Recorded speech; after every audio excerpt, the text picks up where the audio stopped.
तो देखो, अभी जो है एक्सटर्नल सेक्टर में मतलब वही बात हो जाता है तुम्हारा कि तुम्हारा जो है इंटरनली तो हम लोग देख चुके हैं कि कैसे मतलब सेट करना है, फिजिकल पॉलिसी सबको सेट करते हैं, मॉनेटरी पॉलिसी से देखते हैं। एक्सटर्नल सेक्टर जो है वो दिखता है कि आपका देश दिख कैसा रहा है, इसीलिए ये इंपॉर्टेंट है। क्योंकि देखो, अल्टीमेटली जो तुम्हारा मार्जिनल एफिशिएंसी ऑफ कैपिटल होता है ना, वो किसके प्रोपोर्शनल होता है? एक्सपेक्टेशंस के प्रोपोर्शनल होता है। जिस कंट्री में एक्सपेक्टेशन ज़्यादा दिखेगा ना, वहीं जाके इन्वेस्टमेंट होता है। अब जैसे तुमसे ही पूछेंगे कि अगर अफगानिस्तान में तुमको बोलेंगे कि जाके 1 करोड़ इन्वेस्ट करो, और सिंगापुर में तुमको मौका मिलेगा 1 करोड़ इन्वेस्ट करने का, तो इंसान कहाँ पर जाएगा? सिंगापुर में ही जाएगा ना। तो ये आपकी इकोनॉमी के प्रति परसेप्शन कैसे बनता है? तो इकोनॉमिक फंडामेंटल्स का जो परसेप्शन बनता है आपके एक्सटर्नल सेक्टर को देख के ही बनता है। ठीक है, और उसी के आपके इंटरनल सेक्टर को देखेगा कि देखिए आपका फंडामेंटल्स कितना स्ट्रांग है, उसी के बेसिस पे आपके पास आएगा और आपका एक्सटर्नल भी जो है बैलेंस क्रिएट होता है। ठीक है, तो वही बोला है कि इंडिया का जो एक्सटर्नल सेक्टर है ना, वो, वो एक तरह से तुमको रिजिलियंस दिखा रहा है। ये जो ग्लोबल हेडविंड चल रहा है, ग्लोबल हेडविंड मतलब एक तरह से नेगेटिविटी मान लो। ठीक है, तो तुम्हारा जितना भी अनसर्टेनिटी चल रहा है, ग्लोबल हेडविंड चल रहा है इकोनॉमिक का के स्फेयर में, तो उसमें इंडियन सेक्टर जो है ठीक ठाक परफॉर्म कर रहा है, अच्छा परफॉर्म कर रहा है। ठीक है, एक चीज ये देखो कि देखो अभी क्या हो रहा है कि तुमको ना ग्लोबल ट्रेड डायनेमिक्स जो है ना वो इवॉल्व कर रहा है। ठीक है, क्योंकि ज्यादा से ज्यादा शिफ्ट कर रहा है, पता है किसकी तरफ? प्रोटेक्शनिज्म की तरफ। मतलब एक तरह से ये एरा ऑफ डी ग्लोबलाइजेशन है। ठीक है, एरा ऑफ डी ग्लोबलाइजेशन है ये। तो इस चक्कर में क्या होगा कि अपनी कम्पिटिटिवनेस को स्ट्रेंथन करने के लिए क्या करना होगा? पहले तो तुमको खुद को क्या करना होगा? ग्लोबल सप्लाई चेन में जोड़ना पड़ेगा। ठीक है, साथ ही साथ तुमको ऐसा फोकस करना होगा ना कि तुम्हारा जो एक्सपोर्ट फैसिलिटेशन है वो तुम्हारा किसको, एक्सपोर्ट सेक्टर को क्या करे, सपोर्ट कर सके, है ना। तो उसके लिए तुमको प्रोएक्टिव अप्रोच अपनाना पड़ेगा, और इंडिया जो है प्रोएक्टिव अप्रोच अपना रहा है। तुम देखो कैपिटल फ्रंट पे देखो, एफपीआई का संख्या में तुमको देखो कि एक मिक्स्ड ट्रेंड तुमको दिख रहा है। मिक्स्ड ट्रेंड इसलिए दिख रहा है कि कुछ कुछ सेक्टर तुमको दिख रहा है कि बढ़ रहा है, कुछ कुछ सेक्टर में दिख रहा है कि घट रहा है। कभी कभी अचानक से हो गया कि एफपीआई बढ़ जा रहा है, फिर कभी कभी अचानक से, जैसे जनवरी में तुम देखे थे कि बहुत सारा तुम्हारा फॉरेन इन्वेस्टर जो था अपना, तब इंडियन मार्केट से ना अपना मनी पुल आउट कर लिया था। ठीक है, पोर्टफोलियो इन्वेस्टमेंट का बात करें, एफपीआई वाला, एफडीआई तो अचानक से पुल आउट कर ही नहीं सकता है ना। तो यहाँ पर भी तो ये तुमको बोल रहा है कि एक मिक्स ट्रेंड दिख रहा है। ठीक है, लेकिन ओवरऑल ट्रेंड जो है तुमको अच्छा दिख रहा है। ठीक है, क्योंकि देखो ग्रॉस फॉरेन डायरेक्ट इन्वेस्टमेंट जो आ रहा है इनफ्लो, वो दिखा रहा है कि तुम्हारा रिवाइव कर रहा है, और जो नेट इनफ्लो है वो डिक्लाइन हो रहा है। ठीक है, साथ ही साथ ये भी दिख रहा है कि तुम्हारा ये क्यों घट रहा है, क्योंकि तुम्हारा क्या हो रहा है, जो कैपिटल तुम्हारे देश में आ रहा है वो उसका वापस क्या हो जा रहा है, घर वापसी हो जा रही है। रिपेट्रिएशन मतलब हम लोग पता बताए थे क्या होता है, घर वापसी ऑफ कैपिटल एक तरह से, है ना। जैसे मान लो कि यूएस के कोई कंपनी आके यहाँ पर इन्वेस्ट कर रहा है, ठीक, तो मतलब जितना वो पैसा लगा रहा है उसका नेट जो है वो वापस ले जा रहा है। ठीक है, तो वो हो गया तुम्हारा रिपेट्रिएशन। ठीक है, अपना अच्छा फॉरेक्स रिजर्व का भी बात करोगे तो फॉरेक्स रिजर्व काफ़ी बढ़िया अपना हो चुका है ना, करीब करीब छू चुका है, $700 बिलियन के अराउंड छू चुका है। ठीक है, तो वो चीज़ भी हो रहा है। ये हालांकि घटते रहता है, तो तुम $600+ बिलियन ही मान के चलो, है ना। और भी बहुत सारा अभी हम लोग देखेंगे डेटा, जैसे कि 10.4 मंथ्स तक हम लोग सस्टेन कर सकते हैं। ठीक है, इम्पोर्ट जो है ना, वो चीज़ तुमको दिख रहा है यहाँ पर। तो यही बात है, तो फिर यहीं पर तुमको इंट्रोडक्शन दिया है क्या, कि देखो 2024 में ग्रेट इलेक्शन ईयर था, है ना। धीरे धीरे हर कोई अपना सरकार चुन रहा था, और तुमको पता ये 2024 इसलिए भी थोड़ा अनसर्टेन था ना, क्योंकि किस टाइप का सरकार आएगा, इलेक्शन को कोई प्रिडिक्ट नहीं कर सकता है ना कि सरकार में ये आ रहा है, एग्जिट बोलो झूठ बोल सब तो कूड़ा कूड़ा कूड़ा करकट वाला बात होता है। तो वही इलेक्शन 2024 को इसलिए इंडियन एक्सप्रेस में लिखा गया था कि ईयर ऑफ डेमोक्रेसी, क्योंकि बहुत ज्यादा चुनाव हुआ है 2024 में, है ना। तो तुमको पता ही नहीं है कि किस तरह का सरकार आने वाला है, तो एक तरह से तुम एस्टिमेट कर ही नहीं पा रहे थे कि तुम्हारा पॉलिसी किधर शिफ्ट करना चाहिए, कैसे चलना चाहिए। तो वही बोल रहा है कि अनसर्टेनिटी के चलते क्या होता है ना, कि आईएमएफ ये प्रिडिक्ट किया था तुम्हारा कि अगर एक स्टैंडर्ड डेविएशन रहेगा अनसर्टेनिटी के प्रति, मतलब एक स्टैंडर्ड डेविएशन अगर बढ़ जाएगा तुम्हारा अनसर्टेनिटी के, तो करीब करीब 0.4 से लेकर 1.3% तक तुमको डिक्लाइन दिखेगा किसमें, आउटपुट में। ठीक है, मतलब अनसर्टेनिटी जो है वो कैसा कैसे रिलेटेड है आउटपुट से, नेगेटिवली कोरिलेटेड है। ठीक है, इवन तुम्हारे जो जॉन मियाट कीन्स थे, द ग्रेट कीन्स और टॉबिन, ये दोनों को ही बोले थे कि जहां पर भी मतलब कि इन्वेस्टर वहां पर कभी भी इन्वेस्ट नहीं करेगा ना जहां पर उसको रिस्क दिखता है, समझे। तो अगर आपको हाई अनसर्टेनिटी रहेगा ना, तो आपको उसको कंपनसेशन ज्यादा देना पड़ेगा। जैसे मान लो कि बोलोगे कि अफगानिस्तान में अगर तुम 1 करोड़ इन्वेस्ट करोगे, और वहीं का सरकार अगर सर्टेनिटी दे देगा कि अगर आपको कोई भी डिस्टर्ब करेगा तो मैं आपको 1.25 करोड़ देगा। ठीक है, तब लोग इन्वेस्ट करेगा, वहां पर 1 करोड़ का लोग 80 लाख बनवाने के लिए इन्वेस्ट नहीं करेगा, है ना। तो ये बोलता है कि तुम्हारा क्या होगा कि रिस्क प्रीमिया जो है वो क्या हो जाता है, बढ़ जाता है। तो ओवरऑल कॉस्ट ऑफ फाइनेंस क्या हो जाएगा तुम्हारा, बढ़ जाएगा। ठीक है। जीपीआर इंडेक्स जो जियो पॉलिटिकल रिस्क इंडेक्स हम लोग देखे थे फर्स्ट डे, ठीक है, वही बोल रहा है कि ये भी तुमको इसमें तुमको वृद्धि दिखने को मिल रहा है तुम्हारा, है ना। तो जो तुम्हारा ये है तुम्हारा global economic policy uncertainty index जो है वो हाई ही है ना। तो एक तरह से ये 2024 में तुमको क्या दिखा है कि अनसर्टेनिटी बढ़ा हुआ है। ठीक है। आरबीआई भी तुम्हारा एक डेवलप किया है जिसको बोलते हैं पॉलिसी अनसर्टेनिटी इंडेक्स, याद रखना प्रीलिम्स का पॉइंट है। आरबीआई क्या डेवलप किया, पॉलिसी अनसर्टेनिटी इंडेक्स, और इसको रियल टाइम के बेसिस पे ये अपडेट करते रहता है। ठीक है, रियल टाइम बेसिस पर अपडेट हो रहा है ये, तो जो कि अच्छी बात है। तो देखो अब यहाँ पर आता है तुम्हारे कि कल होके अगर एक्सटर्नल सेक्टर में मीन्स पे क्वेश्चन पूछता है तो तुम्हारे पास क्या क्या डायमेंशन रहेगा। पहला तो ग्लोबल ट्रेड डायनेमिक्स का रहेगा तुमको, कि किस तरह से आपका टैरिफ और नॉन टैरिफ मेजर्स जो है वो फ्लक्चुएट कर रहे हैं। सेक्शन 2 से दूसरा पॉइंट जो आप लिखेंगे, क्या लिखेंगे कि इंडिया का ट्रेड परफॉर्मेंस कैसे हो रहा है, मर्चेंडाइज में भी और सर्विसेज में भी। सेक्शन 3 जो होगा, तो पॉइंट 3 जो होगा आपका, किस बात करेंगे, एक्सपोर्ट ग्रोथ के लिए आप क्या करेंगे। जैसे फॉरेन ट्रेड पॉलिसी आया हुआ है 2023 का, आया कि नहीं आया अभी, नहीं आया अभी, अभी फाइनल ड्राफ्ट नहीं हुआ है उसका, है ना। लेकिन अब अपना डेवलपमेंट स्टेज पे है वो। फिर पॉइंट नंबर 4 क्या लिखोगे, बीओपी, मतलब तुम्हारा बैलेंस ऑफ पेमेंट का सिचुएशन कैसा है। और लास्टली जो है तुम फिर कंक्लूड करोगे अपने आंसर को। ठीक है, तो यही सारा पॉइंट को इसी चैप्टर में खोल के देखा जाएगा। ठीक है। तो चलो देखो पहला पॉइंट क्या है तुम्हारा, ग्लोबल ट्रेड डायनेमिक्स। देखो कहाँ कहाँ पर आ रहा है, डिसरप्शन आ रहा है रेड सी में, है ना। इसके चलते क्या हो रहा है कि तुम्हारा हायर शिपिंग कॉस्ट और लॉन्गर डिलीवरी टाइम हो रहा है। जो याद है यहाँ पर अनसर्टेनिटी है, तो लोग फिर कहाँ से जा रहे हैं, केप गुड होप से होके जा रहा है ना। तो करीब करीब 10 दिन तुम्हारा डिलीवरी ऑन एवरेज बढ़ जा रहा है हर प्रोडक्ट का, है ना। तो थोड़ा सा कॉस्ट भी बढ़ेगा तुम्हारा। सिमिलर तुमको स्ट्रेट ऑफ हॉर्मुज है ना, वहां पर भी तुमको दिख रहा है, क्योंकि देखो इसी पे ना करीब करीब 21% ग्लोबल पेट्रोलियम लिक्विड कंजम्पशन जो है तुम्हारा डिसरप्ट हो जाएगा अगर इस क्षेत्र में ही तुम्हारा होगा। पनामा कैनाल पे भी तुम्हारा बोला जा रहा था, है ना, जैसे यूएस ट्रम्प बोल दिया है अभी कि पनामा पनामा कैनाल वापस ले लेगा। तो ये दोनों पॉइंट्स जो है तुम्हारे लिए इस बार प्रीलिम्स के पॉइंट ऑफ व्यू से इंपॉर्टेंट है। ठीक है। उसके बाद आता है कि क्या, कि आपका आखिर क्या हो रहा है, इंक्रीजिंग जो तुम्हारा ग्लोबल ट्रेड का जो कंसंट्रेशन है ना, वो कुछ इस तरह से दिख रहा है कि उसमें एक शिफ्ट आ रहा है। जैसे पहले रशिया चाइना का ट्रेड डिपेंडेंस किस पे हुआ करता था, ईयू पे बहुत ज्यादा हुआ करता था, यूएस का डिपेंडेंस तुम्हारे यूएस चाइना पे हुआ करता था। लेकिन ये जो है तुमको दिख रहा है कि अब डिक्लाइन हो रहा है। साथ ही साथ एक चीज और दिख रहा है कि रशिया और वियतनाम जैसा कंट्री का भी ना डिपेंडेंस चाइना पे बढ़े जा रहा है।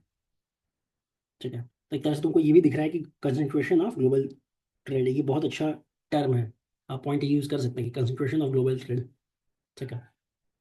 या फिर डायनेमिक्स ऑफ ग्लोबल ट्रेड ये भी लिख सकते हो, है ना। तो गवर्नमेंट देखो तुम्हारा इंटरवेंशन कैसे करता है, नॉन टैरिफ मेजर के थ्रू जो करता है। ठीक है। और इसको जियो पॉलिटिकल कंसिडरेशन रखते हुए करता है। अभी यूएस के साथ तो आप नहीं कर दीजिएगा कि हम इस तरह से कर देंगे आपका, है ना। तो बायलैटरल ट्रेड, तो अब क्या हो रहा है, एक चीज और हो रहा है क्या, कि तुम्हारा ना इकोनॉमिक ब्लॉक बनाया जा रहा है, आगे उसको हम लोग डिस्कस करेंगे। तो देखो ये जो एनटीएम्स है ना, ये कोविड के बाद से ना कुछ ज्यादा ही बढ़ गया है। ठीक है। साथ ही साथ रशिया यूक्रेन जो तुम्हारा बढ़ गया है, तो उसमें बहुत लोग मतलब जबरदस्ती का मतलब भी घुस पड़ा है ना, दो दो लोग लड़ रहे हैं तो जबरदस्ती बीच में घुस पड़े, सॉरी, और कह रहे हैं कि क्योंकि आपका उससे लड़ाई हो रहा है, वो मेरा दोस्त है, तो चलो ठीक है, उस तरह से भी आपका ना डायनेमिक्स कैसे चीज होती है, इंटरनेशनल रिलेशन वाला ये चीज तुम्हारा हो रहा है यहाँ पर कहानी। ठीक है। यहाँ पर एक पॉइंट ये देखना कि ये उनका डार्ट तुम्हारा, तुम जब मतलब आंसर लिखोगे ना, अगर इस पे क्वेश्चन आता है तो इसको लिख देना, तुम्हारा 20 वर्ड तो बढ़ जाएगा, लेकिन तुम्हारे आंसर में दिखेगा कि मतलब ताकत वाला बात हो रहा है। ठीक है। Impact to global trade disruption shipping route Black Sea और पनामा कैनल पे। ठीक है, असेसमेंट किया है वो। ग्लोबल ट्रेड परफॉर्मेंस कैसा रहा है, देखो उनकटाड जो है तुम्हारा, वो कह रहा है कि अब ग्लोबल ट्रेड जो है वो एक्सपेक्टेड क्या है कि 3.3% से ना बढ़ेगा। मतलब अब जो है इस साल जो है तुम्हारा, मतलब तुम देख सकते हो कि पॉजिटिव चीज हो रहा है तो बढ़ रहा है। ठीक है।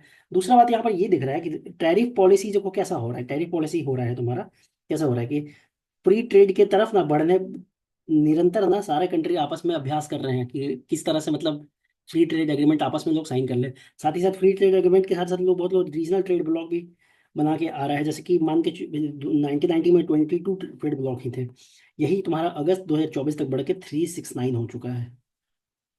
ठीक है। अच्छा, एमएफएन का भी जो तुमको स्टेटस है वो प्रेफरेंशियल टैरिफ, एमएफएन का स्टेटस मतलब ये समझो कि जैसे एमएफएन ये बोलता है ना, क्या होता है कि मोस्ट फेवर्ड नेशन का अगर तुम किसी को दर्जा दे रही हो, जैसे कंट्री ए है, ठीक है, ये कंट्री ए है, ये कंट्री बी को अगर एमएफएन का दर्जा दे दिया है, इसका मतलब है कि ये जो जितने भी कंट्री के साथ एमएफएन साइन किया है ना, सबको ये कैसा ट्रीट करेगा, बराबर का ट्रीटमेंट देगा। ऐसा नहीं कि उसको ज़्यादा कुछ ज़्यादा ही फेवर कर देगा, ठीक है। तो यही चीज़ यहाँ पर लिखा हुआ है कि मोस्ट फेवर्ड नेशन का मतलब कहते हैं प्रिंसिपल इंटरनेशनल, जहाँ पर country to treat all other trading partner equally, ठीक है। ये चीज़ होता है तुम्हारा। ऐसा कुछ नहीं है कि मतलब अलग से बहुत लोग एमएफएन के बारे में यूट्यूब में बहुत लोग गलत शब्द भी बोले जा रहा है कि एमएफएन ऐसा होता है, लेकिन ऐसा नहीं होता है, ठीक है। तो ये चीज़ होता है तुम्हारा। तो इसके चलते क्या हो रहा है कि तुम्हारा जो एवरेज टैरिफ है ना, उसमें तुमको गिरावट देखने को मिल रहा है, मैन्युफैक्चरिंग सेक्टर में भी, एग्रीकल्चर सेक्टर में भी तुमको टैरिफ के चलते गिरावट देखने को मिल रहा है। एक देखो ये केस स्टडी है, ये है टैरिफ का जो है, बोल रहा है कि देखो टैरिफ जो है ना, इंडस्ट्रियल रेवोल्यूशन के वक्त ना बहुत अच्छा मतलब मेजर हुआ करता था, ठीक है। क्योंकि टैरिफ के चलते, जैसे तुम्हारा रॉबर्ट सी एलन है ना, ये हिस्ट्री जो बता रहे थे, तो उसमें बोल रहे थे कि ब्रिटिश इंडस्ट्रियल रिवॉल्यूशन जो है ना, काफी हद तक मतलब सक्सेसफुल हुआ था, है ना। तो उसको मतलब पकड़ने के लिए क्या किया था कि नॉर्थ अमेरिका और वेस्टर्न कॉन्टिनेंटल जो थे ना, यूरोप के, ये इसको पकड़ने के लिए यही किया था, अपनाया था। तो उससे क्या फायदा हुआ था, देखो तो इंटरनल फ्री मार्केट वो लोग कर दिया था, ठीक है। मतलब इंटर एलिमिनेशन जो है, इंटरनल टैरिफ जो था ना, उसको एलिमिनेट कर दिया, तो एक तरह से नेशनल सिंगल मार्केट हो गया, ठीक है। दूसरा क्या हुआ कि स्टेबल डोमेस्टिक बैंकिंग सिस्टम रखा था। तीसरा रखा था कि एक्सटर्नल टैरिफ जो है हाई कर दिया था, मतलब प्रोटेक्शनिज्म एकदम अपने पीक पॉइंट पर था, ठीक है। शायद ट्रम्प यही चीज पढ़ा होगा, उसी को जो है अब इम्प्लीमेंट करने जा रहा है वो, ठीक है। साथ ही साथ क्या बोले कि यूनिवर्सल एजुकेशन रखना है और इंफ्रास्ट्रक्चर भी सही रखना है, ठीक है। तो वही बोला कि अगर फ्री ट्रेड को और ओपन कैपिटल मार्केट को अगर प्रैक्टिस करते रहता ना, तो वो मतलब ब्रिटेन के साथ ना कैच नहीं कर पाता, ठीक है, मतलब कन्वर्ज नहीं कर पाता, ठीक है। तो यही चीज़ तुम्हारा बोल रहा है। अच्छा, जो तुम्हारा नॉन टैरिफ मेजर्स में बात करोगे, तो तुम्हारा सब्सिडीज एक्सपोर्ट रिलेटेड मेजर्स जो है तुम्हारे, ये जो है, इसको ना दूसरा बात है कि प्रेडिक्ट करना और अपने इसमें एनालिसिस में इनकॉर्पोरेट करना बड़ा मुश्किल होता है। इसलिए मुश्किल होता है ना, क्योंकि ये लोग ना लेस विजिबल होते हैं, ठीक है। तो असर्शन एंड रीजन का सवाल यहाँ बनता है, ठीक है। उसके पीछे कारण यही है कि क्योंकि ये लोग लेस विजिबल है ना, इसीलिए इनको असेस करना काफी हार्ड होता है, ठीक है। एनटीएम्स जैसे ये आया, तो इसमें हो सकता है स्टेटमेंट बोल दे कि एनटीएम्स में नॉन नॉन टैरिफ मेजर्स में कौन कौन आएंगे, तो सब्सिडी आ जाएंगे, एक्सपोर्ट रिलेटेड मेजर्स सब सारे आ जाएंगे, है ना। और दूसरा लाइन हो सकता है, या फिर एसएसएन में एसएसएन ये देगा कि they are very hard to assess. Reason क्यों? Because they are less visible, ठीक है। ध्यान रखना इस चीज को। अच्छा, उनकडाड और यूएनईएससीएपी जो है, ये बताता है कि तुम्हारा एनटीएम्स जो है ना, वो अभी रिसेंटली तुम्हारा क्लाइमेट चेंज और इधर मतलब इस तरह से बहाना दिखता है कि किसी तरह से एनटीएम लगा देगा, कि डायरेक्ट टैरिफ लगाएगा ना, तो फिर उन लोग का इंडेक्स ना गिर जाएगा कि ये कंट्री जो है बहुत प्रोटेक्शनिज्म, बहुत प्रोटेक्शनिस्ट वाला कंट्री है ना। या फिर जो जो प्रेजेंट रेजिम है वहाँ पर वो प्रोटेक्शनिज्म के प्रति इंक्लाइंड है ना। तो इसलिए ये लोग tariff non non tariff measure सबको यूज कर रहा है, ठीक है। जैसे बोल देगा कि हाँ, क्योंकि आप कार्बन ज्यादा छोड़ रहे हैं आपका प्रोडक्ट में, तो आपके साथ हम उतना बढ़िया ट्रेड नहीं करेंगे, उस तरह का ट्रेड नहीं लेना। तो उसी में देख लो, दो चीजें हैं तुमको देख के ना तुम पता कर लोगे। जैसे यूरोपियन यूनियन डिफोरेस्टेशन रेगुलेशन, ये तो तुमको समझ में आ जाएगा कि यूरोपियन लगाया हुआ है। लेकिन एक चीज और देखो, कार्बन बॉर्डर एडजस्टमेंट मैकेनिज्म, ये कौन इंट्रोड्यूस किया है? तो तुम्हारा यूरोप लगाता है, ठीक है। कार्बन बॉर्डर एडजस्टमेंट मैकेनिज्म, ठीक है। वही चीज है तुम्हारा। अच्छा, एक ना तुम्हारा रिलेटिव कार्बन बॉर्डर एज, ये है तुम्हारा जो सीबीएम, जो तुम्हारा ये है ना, ये कार्बन बॉर्डर हम लोग पढ़े थे अभी, या कार्बन बॉर्डर एडजस्टमेंट मैकेनिज्म, तो इसी का जो है, जो तुम्हारा relative carbon border adjustment mechanism जो होता है ना तुम्हारा, ये इसका एक्सपोजर इंडेक्स निकालता है कौन? वर्ल्ड बैंक निकालता है। तो वही बोला है कि मतलब अगर इंडेक्स इंडिया का जो स्कोर है ना, वो 0.03 के आसपास है, मतलब कि इसका इम्पैक्ट जो है बहुत ज़्यादा पड़ने वाला है, ठीक है। तो इंडिया इसीलिए अब दो डुअल फेस चैलेंज करेगा। पहला तो इसको इकोनॉमिक डेवलपमेंट तो करना ही करना है, साथ ही साथ क्लाइमेट चेंज का मिटिगेशन और एडेप्टेशन भी करना है। सिर्फ जीएस पेपर 3 में मतलब इकोनॉमी में ही एक सवाल, ये नहीं जा सकते हैं आप, इसको या कहाँ पर भी यूज़ कर सकते हैं, इन्वायरमेंट में भी यूज़ कर सकते हैं, ठीक है। ये 0.03 अगर नहीं रखो तो लेकिन लिख दो कि स्कोर जो है वो काफ़ी लो है, तो हाई एक्सपोजर है किसकी चीज़ के प्रति? सीबीएम के प्रति, ठीक है। ये तुम आराम से लिख सकते हो। अच्छा, इसमें जो अगला पॉइंट है तुम्हारा, देखो एनटीएम जो है ना, जो तुम्हारा नॉन टैरिफ मेजर्स है, ये क्या बोल रहा है? ये एम किस लिए है कि प्रोटेक्ट करे किसको? पब्लिक हेल्थ को, इन्वायरमेंट को, है ना। और आज की डेट में ना, ये एडवर्सली इम्पैक्ट कर रहा है ट्रेड को, क्योंकि देखो अब इंफॉर्मेशन बढ़ रहा है, कॉम्प्लायंस और प्रोसीजर कॉस्ट वगैरह सब भी बढ़ा हुआ है ना। सैनिटरी लेके भी बहुत आ गया है, जैसे बोल देगा कि क्या है कि आपका जो प्रोडक्ट है उसमें पेस्टिसाइड रेसिड्यू ज़्यादा है, इसलिए आपके साथ हम ट्रेड नहीं करेंगे, क्योंकि ये मेरे पब्लिक हेल्थ को हर्ट करेगा। ये बात अलग है कि फर्टिलाइजर हम आपको बेचेंगे, फर्टिलाइजर हम आपको बेच सकते हैं, लेकिन फर्टिलाइजर डाल के अगर आप आपका खाना हमको बेचिएगा तो हम नहीं बेच खरीदेंगे। ठीक है। देखो यहाँ पर देखो, एक तो ट्रेंड है ये, इसलिए ये हम खींच दिए ना बाबू लोग कि तुम लोग को मतलब अगर यूपीएससी का ये आदत है क्वेश्चन ट्रेंड पे पूछता है, तो देखो ऐसा कोई तुमको लगातार कुछ ट्रेंड नहीं दिखने को मिलेगा। ठीक है, बढ़ रहा है घट रहा है, बढ़ रहा है घट रहा है, बढ़ रहा है घट रहा है, बढ़ रहा है घट रहा है। ठीक है, इसीलिए ना इसके पीछे ना बुद्धि मत लगाना ज्यादा। ठीक है। टेक्सटाइल एक्सपोर्ट है, इस पे आप मेंस में सवाल पूछ सकते हैं, इस बार मेंस में पक्का सवाल आने वाला है। ठीक है, क्योंकि इंडस्ट्री और लोकेशन का भी एक है, तो जीएस पेपर 1 में भी ये पूछा जा सकता है। ठीक है, तो इसको हम लोग मेंस के वक्त ढंग से करेंगे। और ऐसे भी कॉटन टेक्सटाइल जो है, कॉटन को एज ए इंडस्ट्री हम लोग देखे ही हुए हैं अपने मेंस वाले बैच में, है ना। तो वहां से भी बहुत सारा पॉइंट यहाँ पर यूज हो जाएगा। ठीक है, तो टेक्सटाइल एक्सपोर्ट क्या हुआ, देखो टेक्सटाइल एक्सपोर्ट जो है अपने लिए जो है ना मैटर ऑफ प्राइड का बात है। ठीक है, लेकिन देखो यहाँ पर कुछ कुछ चीज है, जैसे कि ना इंडियन मार्केट को तुम देखोगे ना तो काफी हद तक ना वो स्क्यूड है।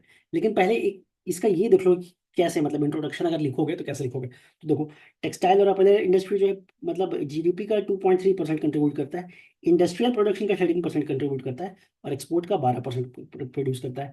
एग्रीकल्चर के बाद कहीं पर सबसे ज्यादा इंप्लॉयमेंट जनरेट हो रहा है तो वो टेक्सटाइल एक्सपोर्ट में हो रहा है ना। साथ ही साथ एक चीज और जानो कि नियरली 80% जो कैपेसिटी है वो तुम्हारा एमएसएमई क्लस्टर में भरा पड़ा है। ठीक है, यूरोप और यूएस का मतलब मान के चलो कि करीब करीब 2/3 जो एक्सपोर्ट जा रहा है ना, वो इंडिया मतलब अप्रैल मार्केट जो है ना उसमें इंडिया जो है बैठा हुआ है। ठीक है, लेकिन क्या ये सही है? तो इसके पीछे एनालिसिस करके तुमको इकोनॉमिक सर्वे बता रहा है कि आखिर कहाँ पर हम लोग खुद को स्ट्रेंथन कर सकते हैं। तो देखो, इंडियन टेक्सटाइल एक्सपोर्ट बास्केट जो है ना वो स्क्यूड है किसके प्रति, कॉटन के प्रति और कॉटन बेस्ड प्रोडक्ट के प्रति। ठीक है, और एक चीज और जानो कि ये जो मार्केट शेयर जो ग्लोबली इंजॉय कर रहा है वो 2.8% ही कर रहा है, जो कि बहुत कम है किसके सामने, चाइना 30%, बांग्लादेश 9%, वियतनाम तक का 7% है। ठीक है, तो ग्लोबली रिलेटिवली हम लोग का जो शेयर है बड़ा कम हो रहा है, मार्केट शेयर को हम लोग किए हुए हैं। ठीक है, तो इसी चीज को हम लोग एक्सपोर्ट बढ़ाना है हम लोग का, ये हम लोग का टारगेट है। लेकिन इंडियन टेक्सटाइल एक्सपोर्टर के पास ना कुछ कुछ दिक्कत क्या आ रहा है कि देखो इन लोग के लिए जो कॉन्स्टिट्यूएंट है ना वो क्या है, कॉम्प्लेक्स प्रोसीजर। इतना ज्यादा प्रोसीजर को कॉम्प्लेक्स बना के रखा हुआ है, जैसे कि उन लोग को प्री एक्सपोर्ट में ही मतलब कि एक्सपोर्ट करने से पहले ही ना उन लोग को सर्टिफिकेट करना पड़ता है ना। उसको एक एक चीज को मेटिकुलसली अकाउंट करना पड़ता है, even every square centimetre of fabric. ठीक है, मतलब इतना माइन्यूटली करके जाते हो तुम, तो दिक्कत तो होने ही वाला है ना तुमको। ठीक है, साथ ही साथ एक ट्रेंड बढ़ रहा है। ट्रेंड क्या बढ़ रहा है कि तुम्हारा जो मैनमेड फाइबर है ना उसके प्रति ना मार्केट थोड़ा तुम्हारा शिफ्ट कर रहा है। जैसे मैनमेड प्रोडक्ट में क्या क्या आ जाएगा, तुम्हारा योगा पैंट आ जाएगा, एथलीजियर आ जाएगा तुम्हारा। ठीक है, मतलब एथलेटिक्स वगैरह जो, या फिर जो तुम पजामा वजामा पहन के नहीं घूम निकल लेते हो घूमने के लिए, वही चीज मैं मानो, या एथलेटिक जो है मतलब अपने लीजर के लिए एथलेटिक, या फिर लीजर वेयर जो हो गया तुम्हारा। ठीक है, फिर तुम्हारा टेक्निकल टेक्सटाइल हो गया, एविएशन एरोस्कोप ऑटोमोबाइल्स में मोबाइल में। तो देखो तुम्हारा इंटरनेशनल कॉटन एसोसिएशन जो बोला ना, बोला कि दुनिया में ना मैनमेड फाइबर जो है ना तुम्हारा वो करीब करीब 77% है, मतलब 77% जो है तुम्हारा ग्लोबल फाइबर कंजम्पशन को है 2024 में। ठीक है, जबकि कॉटन का बात करोगे तो सिर्फ 22% है, और बाकी जो 1% बचता है वो कहाँ जाता है, वूल में जाता है। ठीक है, ये 1% तुम्हारा वूल में जाता है। तो एमएमएफ वैल्यू चेन में भी ना इंडिया को घुसना चाहिए। ठीक है, तो स्टीडीली वो खुद को मतलब सही से कर पाएगा। करेंटली जो ग्लोबल एमएमएफ प्रोडक्शन में जो इंडिया का शेयर है वो है 9.2% के अराउंड। ठीक है, ये पॉइंट तुम्हारे लिए इंपॉर्टेंट है, यहाँ पर दिखा हुआ है तुम्हारा। कॉटन का देखो कितना है, मैनमेड का कितना है, वूल का कितना है, वूल का बेचारा लाइन तुमको दिख भी नहीं रहा है। ठीक है, और कॉटन का जो मार्केट शेयर था वो भी देखो लगातार मतलब घटे जा रहा है। 1960s में जो 68.3% था वो भी 22.3% पर आ गया। ठीक है, पीएम देखो क्या क्या, एक पीएम मित्र योजना है गवर्नेंस के में हम लोग क्लास में ये किए हैं, एक बार जरा फिर से देख लेते हैं। क्या 7 टेक्सटाइल पार्क डेवलप किया गया पीएम मित्र के अंदर। तो तमिलनाडु में विरुधनगर में, तेलंगाना में वारंगल में, गुजरात में नवसारी, कर्नाटका में कालबुर्गी, मध्य प्रदेश में तुम्हारा धार, उत्तर प्रदेश में लखनऊ हरदोई, और महाराष्ट्र में तुम्हारा अमरावती। ठीक है, इस वीडियो को 2 मिनट पॉज करके देख लेना एक बार, सब लोग जितने लोग वीडियो देख रहे हैं। आगे बढ़ते हैं। तो देखो एक चीज और देखो कि ये जो है नया मार्केट जो है हम लोग को लेना है ना। ये जो बात कर रहा है कि नया मार्केट जो है इंडिया को डेवलप करना है प्रिंसिपल, तो कुछ कुछ यहाँ पर देखो, यहाँ पर पीसीज लिखा हुआ है, तो पीसी मतलब प्रिंसिपल कमोडिटीज हो गए, है ना। तो नया मार्केट हम लोग एक्सप्लोर किए हुए, तो वो डीजी सीआईएस के हिसाब से बात कर रहा है। तो नया मार्केट हम लोग कहाँ कहाँ एक्सप्लोर किए, जैसे न्यूक्लियर रिएक्टर में करीब करीब हम लोग 14 खोजे हैं, ठीक है। ऑप्टिकल आइटम में भी 14 तक हम लोग मार्केट को एक्सपांड किए हैं। उसके बाद तुम्हारा ऑफिस इक्विपमेंट्स हो रहे हैं, ठीक है, ये ऑफिस होगा, ठीक है। उसके बाद क्रेन, लिफ्ट और विंचेस, इसमें तुम्हारा 12 के आसपास है। तो ये तुम्हारा यही दिखा रहा है कि देखो 14 न्यूक्लियर रिएक्टर का ही जो है ना हम लोग, न्यूक्लियर रिएक्टर जो है उसमें करीब करीब हम लोग 14 कंट्री को खोज चुके हैं, मतलब पोटेंशियल क्लाइंट्स जो है हमारे, ठीक है। तो ही बोला कि एक तरह से डाइवर्सिफिकेशन जो है ना वो आपका रिस्क क्या करेगा, मिटिगेट करेगा। ऐसे भी जो बोला जाता है कि putting every eggs in the single basket, वो बहुत ही खराब स्ट्रेटेजी होता है ना। तो आप आपको अगर अपना रिस्क को आपको डाइवर्सिफाई करना है तो आपको क्या करना जरूरी है, क्या करना जरूरी है, आपको अपना जो ट्रेड बास्केट है उसको डाइवर्सिफाई करने का जरूरत है।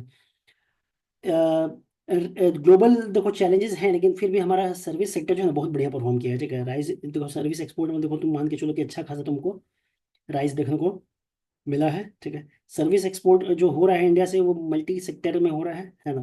तुम्हारा देखो मान के चलो कि टेलीकम्युनिकेशन, कंप्यूटर इन्फॉर्मेटिक्स में हम लोग का करीब करीब 10% का ग्लोबल शेयर है, मतलब second largest exporter in the world हम लोग है। अदर बिजनेस सेक्टर जो है उसमें तुम्हारा क्या हो रहा है, तुम्हारा थर्ड लार्जेस्ट एक्सपोर्टर हम लोग है। ट्रैवल और इसमें जो है देखो, इसमें ना तुम्हारा मतलब इस बहुत स्मॉलर शेयर है ट्रैवल एंड ट्रांसपोर्ट में। तो इसको हम कैसे कर सकते हैं, इसको हम कर सकते हैं कि वर्ल्ड वाइड जो है अपना टूरिज्म का अपना ब्रांड बनाएं, लॉजिस्टिक हब्स वगैरह क्रिएट करें, तो ज़्यादा बेटर हम लोग कर सकते हैं। इंटरनेशनल टूरिज्म के लिए बढ़िया से बढ़िया आप इंफ्रास्ट्रक्चर क्रिएट कीजिए।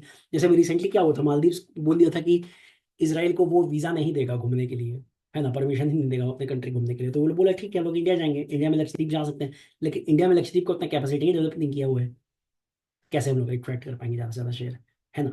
तो वो बात आ रहा है तुम्हारा। उसके बाद है तुम्हारा कि देखो इंडिया जो है अभी भी ग्लोबल लीडर है किस चीज़ में, आईटी में, बिजनेस सर्विसेज में, ठीक है। लेकिन बहुत सारा जो है अनटैप्ड पोटेंशियल अपना कहाँ कहाँ पर है, तो देखो ट्रैवल में है, ट्रांसपोर्ट में है और फाइनेंशियल सर्विसेज में है अनटैप्ड पोटेंशियल, ठीक है। तो अगर यूपीएससी का भी बैकअप किसी को बनाना है तो ये 3 सेक्टर बहुत बढ़िया है जिसमें यूपीएससी का बैकअप तुम लोग बना सकते हो। चलो, इंडिया का जो ई कॉमर्स सेक्टर है ना, ई कॉमर्स एक्सपोर्ट के बारे में बात करो तो देखो एक ना स्विफ्ट एक्सपेंशन तुमको दिख रहा है कुछ कुछ साल में, जैसे online payment, localize data driven interaction, ठीक है, business to consumer e commerce market. ये बोला जा रहा है कि 2026 तक ना ये जो है $8.1 ट्रिलियन का मार्केट बनने जा रहा है, ठीक है। तो इंडिया को चाहिए कि अपना ज़्यादा से ज़्यादा इसको एक्सप्लॉइट कर सके इस चीज़ को, है ना। अच्छा, ई कॉमर्स एक्सपोर्ट जो है इंडिया में कैसे ड्राइव हो रहा है, तो एक्सपांड क्या क्यों होगा, तुम्हारी डेटा कनेक्टिविटी एक्सपांड करिए। आजकल घर घर में जियो पहुंच चुका है, 4G पहुंच चुका है, 5G तो बहुत जगह भी पहुंच चुका है, 5G भी पहुंच चुका है, 6G पे हम लोग काम करने वाले हैं, ठीक है। साथ ही साथ क्या हो रहा है कि अब तुम्हारा डिजिटल वॉलेट में पहले मान लो आराम से पैसा वैसा निकल जाता था, हैक वुक करके निकाल लेता था। अब तुम्हारा ऑनलाइन पेमेंट भी बहुत हद तक तुम्हारा सेफ हो गया है ना। ओटीपी वगैरह सब मानने लगा है, जैसे मान लो तुम अपने कार्ड में भी सेट कर सकते हो कि 10,000 से ज़्यादा एक दिन में खर्चा नहीं करना है। उससे ज़्यादा अगर करने का मन कर, अगर तुमको कर रहा है तो तुम अपने ऐप मोबाइल एप्लीकेशन में जाओ, अपना लिमिट को बढ़ा दो, है ना। साथ ही साथ क्या हुई, मेक इन इंडिया, आत्मनिर्भर भारत तुम्हारा, इसको स्टार्टअप पे भी बजट में भी फोकस किया है ना। फिर बड़ा एक्सपैंड कर दिया है कि इस साल तक उनको टैक्स टैक्स टैक्स देने का वैसा जरूरत नहीं है, ठीक है, स्टार्टअप को अलग से के लिए, ठीक है। तो वो चीज़ हो रहा है, फॉरेन ट्रेड पॉलिसी भी तुम्हारा सेट होने पे आ रहा है। साथ ही साथ कुछ कुछ और स्कीम आ रहा है, जैसे निर्यात बंधु स्कीम है ना। तो ये सब तुमको दिखा रहा है कि एक्सपोर्ट हम लोग ढंग से उसको डेवलप कर सकते हैं। अच्छा, स्टेट लेवल पे भी ना, डिसेंट्रलाइज लेवल पे बोल बात करोगे ना, तो स्टेट लेवल पे सब कोई अपने अपने काम कर रहा है। जैसे उत्तर प्रदेश सरकार का बात करोगे तो वो लोग इम्प्लीमेंट किया है क्या, कि उनका पैकेजिंग और एक्सपोर्ट कैपेबिलिटी जो है ना वो टेक्नोलॉजी डिजाइन और मार्केट एक्सेस के लाइन पे हो। साथ ही गवर्नमेंट ऑफ तेलंगाना के बारे में बात करोगे तो लोग न्यू एमएसएमई पॉलिसी लेके आया है, जो कि एक तरह से इंक्रीज करने का बात कर रहा है, और तुम्हारा एमएसएमई को भी ना ये कर रहा है ताकि उनका पेनिट्रेशन बढ़ जाए, है ना। कैसे कि इंक्रीज करेंगे वो लोग का पार्टिसिपेशन कहाँ पर, ओएनडीसी पोर्टल और जेम पोर्टल में। जेम जो है गवर्नमेंट का पोर्टल है ना, जो गवर्नमेंट को कुछ भी सामान वगैरह खरीदना होता है तो प्रोक्योरमेंट वगैरह जेम पोर्टल के थ्रू करता है, ठीक है। ओएनडीसी पोर्टल को हम लोग देख चुके हैं, डिटेल में देख ही चुके हैं फर्स्ट क्लास में, ठीक है। उसके बाद तुम्हारा आता है फेमा। फेमा को एक तरह से तुम्हारा कौन मैनेज करता है, आरबीआई मैनेज करता है। तो फॉरेन करेंसी का जो रिसिप्ट बोल रहा है वो हम लोग 9 मंथ का शिपमेंट, ये बोल रहा है कि 9 महीना के अंदर आपको जो है सेटल करना पड़ेगा। जैसे अगर आप कुछ शिपमेंट किए हैं तो 9 महीना के अंदर जो है आपको फॉरेन एक्सचेंज का रिसिप्ट जो है दिखाना पड़ेगा, ठीक है। तो आरबीआई उसको ढंग से मैनेज कर रहा है, ठीक सही जा रहा है। लेकिन कुछ कुछ चैलेंज अभी भी है, जैसे कि हैंडलिंग शिपमेंट का बात करो तो वो जो है 12 से 18 महीना चला जाता है, और आप कह रहे हैं कि 9 महीना में मेरे को बताओ, है ना। उसके बाद यही बात बोल रहा है कि जो स्मॉल वैल्यू शिपमेंट है ना, इसके लिए आपको कॉस्ट ऑप्टिमाइज करने की जरूरत है ना। ये कॉस्ट इतना तुमको एग्जैक्टली याद नहीं रह पाएगा कि $18 से $36 तक है। अगर याद रहता है तो वेल एंड गुड, नहीं याद रहता तो भी ठीक है, तुम यहीं पर सीधा दिख लेना कि नीड किस चीज़ का है, कॉस्ट ऑप्टिमाइजेशन करने का जरूरत है स्मॉल वैल्यू शिपमेंट पर। ठीक है। इंडिया का जो एक्सपोर्ट ई कॉमर्स एक्सपोर्ट देख रहे हो, वो काफ़ी ज़्यादा पोटेंशियल है ना, की कंट्रीब्यूटर जो है कंट्री के जीडीपी में बन सके। ठीक है। ईज ऑफ डूइंग बिजनेस के बारे में अगर बात करो तो देखो क्या क्या हम लोग किए हैं बाबू। तो तुम्हारा EBRC सिस्टम इंट्रोड्यूस किए हैं। ठीक है। उसके बाद क्या क्या हुआ है तुम्हारा, इनको हेल्प हुआ है तुम्हारा कहाँ कहाँ से, FTP में तुमको हेल्प मिला है। इस बात में तुम्हारा तो EBRC के चलते जो है तुम्हारा बैंकिंग रियलाइजेशन सर्टिफिकेट जो है तुमको ई कर दिया गया है, तो काफ़ी ज़्यादा प्रोसेस तुम्हारा स्ट्रीमलाइन हो गया है। DGFT भी जो है तुम्हारा ट्रेड कनेक्ट ई प्लेटफॉर्म इंट्रोड्यूस कर दिया, क्या एक तरह से सिंगल विंडो इनिशिएटिव है ना। तो इससे क्या हो रहा है कि लोग आप ना ट्रेड फैसिलिटेशन कर रहे हैं। अच्छा, बैलेंस ऑफ पेमेंट की भी बात करोगे तो बैलेंस ऑफ पेमेंट बहुत ढंग से रहा है। जैसे बैलेंस ऑफ पेमेंट का जो करंट अकाउंट का बात करोगे, तो यहाँ पर तुमको मोटा मोटी दिखेगा कि जो नेट सर्विस रिसिप्ट है वो बढ़ रहा है, तुम्हारा प्राइवेट ट्रांसफर रिसिप्ट है वो बढ़ रहा है। तो ये ना तुम्हारा मर्चेंडाइज का जो ट्रेड डिफिसिट है ना, उसको तुम्हारा क्या कर रहा है, बैलेंस कर रहा है। ठीक है। इतना तुम्हारा कुछ नहीं है। हाँ। तो इंडिया का देखो, सी करंट अकाउंट डेफिसिट बोलोगे ना, तो भी रिलेटिवली ना काफ़ी बढ़िया है G20 इकोनॉमी में। जैसे ब्राज़ील और ऑस्ट्रेलिया से भी तुम कंपेयर इसको कर सकते हो। ठीक है। जैसे इंडिया का यहाँ पर है, तो ब्राज़ील और ऑस्ट्रेलिया से भी बढ़िया है, देखो यहाँ पर तुम्हारा। ठीक है। वो चीज़ है। अच्छा, तो ये जो तुम्हारा ग्रोथ जो दिख रहा है, तो इंडिया का जो डायस्पोरा है ना, वो भी मतलब काफ़ी हद तक ये हो रहा है तुम्हारा, क्या बोलता है। अब जैसे मान लो कि गल्फ कंट्री में कुछ क्राइसिस आ जाएगा, है ना, तो फिर वहां से सब क्या होगा, इंडियन को क्या करेगा, डिपोर्ट कर देगा। तो डिपोर्ट कर देगा तो फिर वो भी तो दिक्कत है तुम्हारा। ठीक है। तो ये हम एक तरह से इंडियन डायस्पोरा जो है अपना, वो भी स्ट्रेंथ है, तो देखना पड़ेगा उसको कि आगे चल के देखेंगे कि क्या क्या हो रहा है उसमें। ठीक है। Growth trajectory of capital inflow, अच्छा करंट अकाउंट का बात अब करते हैं। तो करंट अकाउंट में तुम्हारा कैपिटल वगैरह फाइनेंस अकाउंट में देखते हैं, तो देखो तुम्हारा कैपिटल इनफ्लो जो है फिर से रिवाइवल ट्रेंड दिखाया है कि फिर से जनवरी में फिर से इकोनॉमिक सर्वे थोड़ा आउटडेटेड है। थोड़ा क्या मतलब, एक महीना है, ज़्यादा पुराना नहीं है। ठीक है। तो कैपिटल इसे तुम देखो कि शेयर मार्केट तुम्हारा लगातार गिरे जा रहा है, लेकिन FDI के बारे में बात करोगे ना, तो FDI इन्फ्लो तुम्हारा इंक्रीज किए जा रहा है। ठीक है। FDI इन्फ्लो जो है मतलब मान के चलो कि अप्रैल 2000 से लेकर सितंबर 2024 के बीच में ना, वो $1 ट्रिलियन के आसपास मार्क को ना क्रॉस कर गया है। ठीक है। अगर सेक्टोरल पर्सपेक्टिव से बात करोगे तो सर्विस सेक्टर जो अभी भी हाईएस्ट रिसिपेंट है किस चीज़ का, FDI का। ठीक है। अच्छा, तो यहीं पर देख लो तुम, कंप्यूटर सॉफ्टवेयर अदर सर्विसेज जो है तुम्हारा टॉप पे है। कंप्यूटर हार्डवेयर दूसरा पे है, ट्रेडिंग तुम्हारा 9.1 पे है, नॉन कन्वेंशनल तुम्हारा थर्ड पे है, सिमल ट्रांजेक्शन तुम्हारा किस नंबर पे है, फिफ्थ नंबर पे है। अदर सर्विसेज में वही फिनेंशियल वगैरह सब था। ठीक है। फर्स्ट जो था सेशन था उसमें हम लोग इस तरह से टाइल में तोड़ तोड़ के देखे हुए थे, है ना, कि फर्स्ट सेकंड क्या है, थर्ड क्या है, फोर्थ क्या है, फिफ्थ क्या है ना। तो उस हिसाब से याद रखना, उसको वहीं से याद रखना। अच्छा, FDI इन इंडिया का जो देखो, अगर तुम रिसेंट अगर उसको देखोगे तो डिक्लाइनिंग ट्रेंड दिख रहा है। क्यों? क्योंकि वही ग्लोबल अनसर्टेनिटी, जियो पॉलिटिकल टेंशन। तो क्या हो रहा है इसके चलते, क्या हो रहा है, तुम्हारा वॉरिंग कॉस्ट क्या हो रहा है, बढ़ जा रहा है। ठीक है। फिर ग्रॉस इनफ्लो जो हो रहा है तुम्हारा, वो पिछले 8 महीने में ढंग का दिख रहा है ना। लेकिन उनको फिर देखो रिपेट्रिएशन में इंक्रीज हो रहा है, इंटरनेशनल कंपनी जो है रिलीज कर ले रहा है कि अपना जो भी प्रॉफिट ले रहा है वो इन्वेस्टमेंट से। हालांकि ये फालतू की बात है, अगर आप बाहर से अगर कंपनी आ रहा है आपके यहाँ काम करने के लिए, तो ऑब्वियस बात वो प्रॉफिट देख के आ रहा है, वो जन कल्याण करने थोड़ी ना आ रहा है ना। तो इंडिया जो है अभी भी रिमेन क्या है, एक स्ट्रॉन्ग डेस्टिनेशन है किस चीज़ का, FDI के लिए है। ठीक है। बहुत सारा ग्रीन प्रोजेक्ट प्रोजेक्ट आपको अनाउंस करने को मिला है, इंटरनेशनल प्रोजेक्ट फाइनेंस इसमें डील हो रहा है। लार्ज पोर्टफोलियो इनफ्लो तो हो ही रहा है, लेकिन फिर वही बात है, लार्ज रिपेट्रिएशन। इस बार रिपेट्रिएशन पता नहीं इतना ज़्यादा फोकस क्यों कर रहा है ये लोग। ठीक है। एक बार ऐसे तुम लोग देख लेना, प्रीलिम्स में हो सकता है पूछ दे तुम्हें से कि रिपेट्रिएशन किस चीज़ में देखा जा रहा है ना। तो रिपेट्रिएशन का इकोनॉमिक मतलब तुम लोग सबको पता होना चाहिए, मतलब देख लेना, हो सकता है कंफ्यूज करने के लिए तुमको देखें, बस इस बात पे तुम लोग टिक के रहना कि रिपेट्रिएशन मतलब कैपिटल का घर वापसी। ठीक है। जो पैसा वो ला रहा है फॉरेन वाला लगाने के लिए, उसको वो वापस ले जा रहा है, तो उसको अगर वापस ले जाएगा तो ये रिपेट्रिएशन बोलते हैं उसको। ठीक है। अच्छा, तुम देखो कि स्टार्टिंग में जो है ना 13 से लेके 22 तक ना तुमको एक चीज देखने को मिला था कि काफी हद तक मतलब क्वांटिटेटिव ईजिंग था, है ना। लेकिन तो उसमें क्या हो रहा था ना कि जैसे यूएस में 2% का क्वांटिटेटिव ईजिंग करके मतलब इंटरेस्ट रेट 2% किया हुआ है, और इंडिया में 5% किया हुआ है ना। तो ऑब्वियस बात है, जितना भी इन्वेस्टमेंट हो वो लोग कहाँ कहाँ लाके करेगा, इंडिया में करेगा। लेकिन अब क्या हो रहा है कि फिर वही जो डेवलप्ड इकोनॉमीज है वो लोग अपना इन्फ्लेशन को काउंटर करने के लिए क्या कर रहा है, अपना रेट ऑफ इंटरेस्ट बढ़ा दिया। तब एक काम बात बताओ, यूएस में भी 5% है और इंडिया में 5% है, तो कहाँ जाएगा, यूएस ही जाएगा ना। तो वही चीज हो रहा है तुम्हारा, तो वही पॉइंट को यहाँ पर बोला है क्या, कि इंटरेस्ट रेट जो है डेवलप कंट्री में जो शार्पली जो है ना राइज कर रहा है। जैसे फेडरल रेट है तुम देखोगे तो ये तो 5% के आसपास जा चुका है ना। तो वही चीज तुम देख लो यहाँ पर, ठीक है। तो इंडिया जो है मतलब करंट अकाउंट डिफिसिट तो इंडिया के पास है, तो एक बोले जैसे बोलता है ना तुमको कि investment, sorry, capital account deficit जो है तुम्हारा है, तो ये बोल रहा है कि मतलब इन्वेस्टमेंट जो है काफ़ी ज़्यादा बड़ा होना चाहिए, जितना हम लोग का साइज है ना इकोनॉमी उसके हिसाब से, ठीक है। तो उसके लिए एक चीज़ बोला है कि देखो एफडीआई के पीछे जो, एफडीआई को ताड़ना बंद करो, विंग, ठीक है। एफडीआई को ताड़ना बंद करो, जहां पर है तुम अपना रूम को इम्प्रूव करो, जैसे कि टैक्स सर्टेनिटी जो है तो रखो, टैक्स स्टेबिलिटी तुम रखो, है ना। अपना जितना भी नॉर्म्स है, लॉज है, रेगुलेशन है, उसको क्या करो, सिंपल सिंप्लीफाई करके रखो। ईज ऑफ डूइंग बिजनेस ज़्यादा से ज़्यादा प्रोवाइड करो, जिससे क्या होगा कि इन्वेस्टमेंट आपका बढ़ेगा। ऐसा मत करो, मतलब हसरत भरी निगाहों से मत ताड़ते रहो कि नहीं एफडीआई आने वाला है, एफडीआई आने वाला है, ठीक है। यही चीज़ कहना चाह रहे हैं यहाँ पर।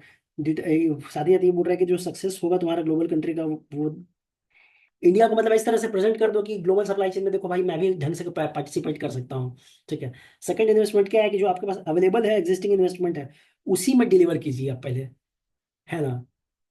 अब पता चल रहा है कि मेरे पास 5 रुपया है, उसको हम ढंग से खर्च नहीं कर पा रहे हैं, और उम्मीद लगा के बैठे हैं कि 500 रुपये मिलेगा हमको, है ना बाबू, तो वैसा होता नहीं है, ठीक है। तो डी रेगुलेशन से क्या होगा, आपका ईज ऑफ डूइंग जो है पिक्चर में आता है। साथ ही साथ यही तुम्हारा मेन थीम भी है सर्वे का, कि डी रेगुलेशन करो ज़्यादा से ज़्यादा, है ना। ये चीज चैप्टर 5 में हम लोग देखेंगे, ठीक है। अच्छा, परफॉर्मेंस ऑफ पोर्टफोलियो की बात करोगे तो एफपीआई जो है मोर ऑप्टिमिस्टिक है। एफडीआई इंडियन स्टॉक के, मतलब ये पिछले साल लिखा हुआ है, तो इसको अभी प्रेजेंट ट्रेंड से अगर कंपेयर करोगे ना, तो थोड़ा सा मुश्किल पड़ जाएगा, ठीक है। क्योंकि ये दिसंबर तक ही का तुमको डेटा प्रोवाइड कर रहा है, इकोनॉमिक सर्वे जो इस साल का है ना।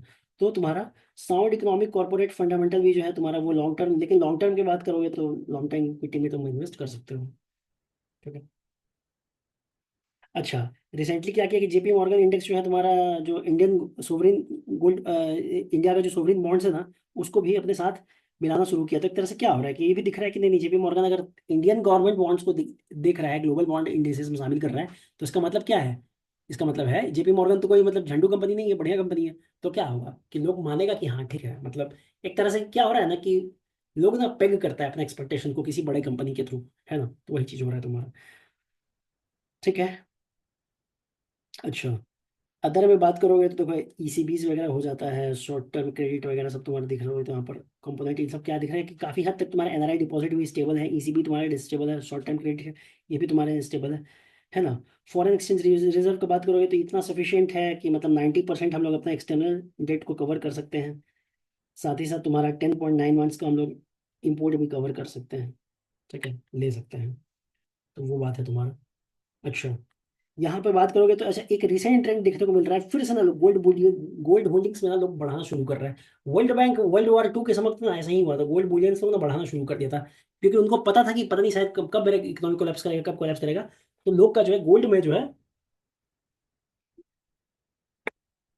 वो लोग घुसना चालू कर दिया था, इसीलिए तुम्हारा अभी रिसेंट में ट्रेंड दिख रहा है कि तुम्हारा जितना भी मैक्सिमम से मैक्सिमम सेंट्रल बैंक जो है ना, वो लोग भी अपना गोल्ड ज्यादा से ज्यादा भरे जा रहा है। चाइना इसमें नंबर 1 है, चाइना शुरू किया था ये चीज, ठीक है। कोविड से ही वो अपना गोल्ड इंडेक्स बढ़ाया जा रहा है। अच्छा, डॉलर इंडेक्स यहाँ पर एक आता है तुम्हारा, ठीक है।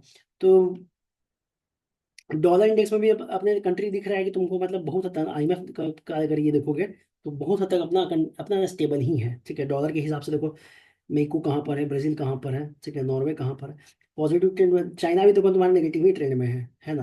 मतलब पूरा दुनिया में एक तरह से तुम्हारा डॉलर जो है, और अभी रिसेंटली तुम देखो कि अभी इंडियन रुपी लिटरली प्लंज किया, प्लंज हो चुका है 87 के अराउंड पहुंच चुका है ना। न्यूज़पेपर में तुम लोग अभी रिसेंटली ही पढ़े होंगे, है ना। तो वो चीज़ हो रहा है, बढ़िया परफॉर्म तुम्हारा पाउंड कर रहा है, बताओ। साउथ अफ्रीका बढ़िया परफॉर्म कर रहा है, यूरोप बढ़िया परफॉर्म कर रहा है, ऑस्ट्रेलिया तुम्हारा बढ़िया परफॉर्म कर रहा है, ठीक है। ओवरऑल अगर इधर आप देखो तो देखो जितना भी मतलब ये सब इस टाइप के जितना भी कंट्री है सब तुम्हारा घुरा ही हुआ है, तुम्हारा जापान हो गया, चाइना हो गया, साउथ कोरिया हो गया, ठीक है। तो वो चीज़ हो रहा है तुम्हारा। अच्छा, एक्सटर्नल डेट पोजीशन के बारे में बात करो तो काफ़ी हद तक अपना एक्सटर्नल डेट पोजीशन जो है वो स्टेबल है। बाकी जो रेस्ट जो तुम्हारा ग्लोबल हेडविंड चला आ रहा है तो उसमें तुम स्टेबिलिटी दिख ही रहा है तुम्हारा। एक चीज़ और यहाँ पर देखो कि देखो एक्सटर्नल डेट का अगर तुम बात करते हो तो एक्सटर्नल डेट देखो अपना देखो स्टेबल ही है ना। देखो एक्सटर्नल डेट का जो ट्रेंड है या कोई ब्लू लाइन हम दिखाए हैं, ठीक है। यहाँ पर देखो ट्रेंड जो ऐसा भी नहीं कि बहुत ज़्यादा, मतलब स्टेबल ही है तुम्हारा, आराम से बढ़ रहा है, ठीक है। और अगर बात करोगे कि ईडी टू डी जीडीपी, तो ईडी हो गया तुम्हारा external debt to the GDP ratio. तो देखो ये भी तुम्हारा, देखो ये भी एक तरह से तुम्हारा मतलब जिस हिसाब से हमारा जीडीपी बढ़ रहा है ना उस हिसाब से देखो तुम्हारा एक्सटर्नल डेट उतना तेजी से नहीं बढ़ रहा है ना, दिख रहा है ना गिरता हुआ ट्रेंड। और दूसरा तुम बात करोगे कि अगर फॉरेन एक्सचेंज रिजर्व का भी बात करोगे, ठीक है, तो फॉरेन एक्सचेंज रिजर्व भी जो है आपका जो टोटल डेट है ना, उसमें तुम देखो, उसमें तुम्हारा देखो इसका ट्रेंड देखो, इसमें देखो यहाँ पर इसका ट्रेंड देखो। तो ये भी मतलब एक तरह से अपना जो एक्सटर्नल सेक्टर है ना वो काफी बढ़िया है, ठीक है। तो ये तुम्हारा S T D to T D है जो तुम्हारा, तो एस टी डी हो गया तुम्हारा short term external debt to तुम्हारा टोटल एक्सटर्नल डेट, वो भी तुम्हारा लो है। Foreign exchange reserve to total debt, ये तुम्हारा हाई है। फॉरेन एक्सचेंज रिजर्व हाई ही होना चाहिए, जितना भी आपका डेट है फॉरेन एक्सचेंज रिजर्व आपका हाई ही होना चाहिए। दूसरा तुम देखो कि ईडी टू जीडीपी, तो ईडी तुम्हारा वही वही बात है, एक्सटर्नल डेट टू जीडीपी देखो तुम्हारा ये भी तुम्हारा लो है, ठीक है। तो एक तरह से तुम्हारा सही चल रहा है, तुम्हारे को भी मान सकते हो तुम, ठीक है। आउटलुक में भी बात करोगे तो यही बात कर रहा है कि तुम्हारा इतना सारा अनफेवरेबल कंडीशन के बाद भी तुम्हारा इंडिया जो है बहुत बढ़िया परफॉर्म किया है। कैपिटल फ्रंट पे जो है इकोनॉमी की बात करोगे तो कैपिटल फ्रंट पे भी तुम्हारा नेट पॉजिटिव कैपिटल इन्फ्लो ही हुआ है इस देश में, है ना। अच्छा, ग्लोबल ट्रेड डायनेमिक्स के हिसाब से बात करोगे, रिसेंटली तो शिफ्ट हो रहा है ग्लोबलाइजेशन में भी तुम्हारा ट्रेंड शिफ्ट हो रहा है। अभी हम लोग बात किए हैं डीग्लोबलाइजेशन का, तो एक तरह से उसी को समराइज करके यहाँ पर तो अपने आपको क्या करना चाहिए, आपको ग्लोबल सप्लाई चेन में अपना पार्टिसिपेशन बढ़ाना चाहिए। साथ ही साथ इंडिया को जो है अपना ट्रेड कॉस्ट जो है उसको रिड्यूस करने पे ध्यान देना चाहिए, अपना कम्पिटिटिवनेस को बढ़ाना चाहिए, जिससे कि क्या होगा उसका एक्सपोर्ट जो है वो उठेगा। साथ ही साथ गवर्नमेंट को जो है गवर्नेंस प्राइवेट सेक्टर और तुम्हारा ये दोनों को ना मिल के एक तरह से तुम्हारा काम करना चाहिए, जिससे कि तुम्हारा फोकस कहाँ पर है, क्वालिटी और एफिशिएंसी पे फोकस रहे। इंडिया में वही बात है कि India can increase it share in overseas market and generate resource to sustain high level of capital formation, मतलब इन्वेस्टमेंट जो है ज़्यादा से ज़्यादा हो, इसके लिए आपको अपने ऊपर काम करना चाहिए। ऐसे करके कंक्लूजन, ठीक है। तो वीडियो को लाइक करो, शेयर करो और सब्सक्राइब करो, ठीक है। Thank you.